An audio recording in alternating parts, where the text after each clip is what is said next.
In this video, we'll be demonstrating how to find the answers for the different scenarios that are listed under the homework assignment, Hidden Costs of Credit.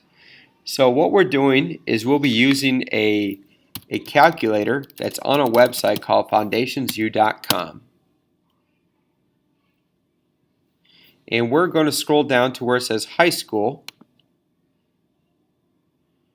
and Tools. And we're going to use a tool called Debt Snowball. Now the purpose of the Debt Snowball is to keep track of all the different debts that a person would owe. So in scenario 1, we're looking to answer 3 questions. Calculate the number of months it would take to pay it off. What is the total amount of money that we've spent on this? And then how much interest is actually being earned by the credit card company. So we're going to click on Add Debt to List, and we're just going to call this credit card. The scenario asks for $1,000 to be our current balance or principal. Our minimum payment is $30, and our interest rate is going to be 12.99%. Now, when we hit Save, what it does, it gives us all the information here now about the credit card, and then it gives us the debt-free date. Now, what's nice about this, we could click and see how much debt comes off each month for this. Now, the first question is asking for calculate the number of months it would take to pay this off. So if we use today's date, now I googled month counter and I'm using the first search result. So if we use today's date, which is in September, and the year, and then we put March 2021, the end date,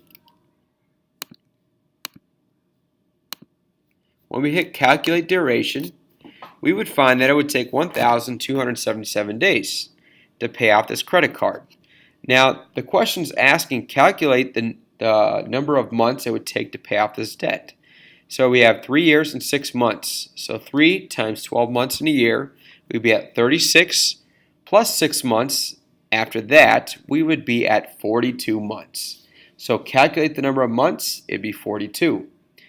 The next question goes on to ask us, calculate the total amount needed to pay off this debt if you only make the minimum of $30 per month. So what we'd find here is we would take the $30 that we're paying the minimum each month times 42. Again, 42 is the amount of months that it would take to pay this off.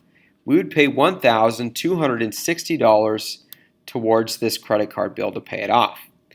Now the third question asks, calculate the total amount of interest that would be paid on this debt. All we are doing here is taking the total amount we'd pay minus the total debt or the principal that we started with, and we'd find that we'd be paying an extra $260 on this credit card. Now this should be enough information for you to answer those questions we just went over together and then be able to complete scenario 2. In scenario 2, instead of doing a $30 payment, you'll be doing $50. And then the last question asks, what is the difference amount of interest paid for $30 versus the $50?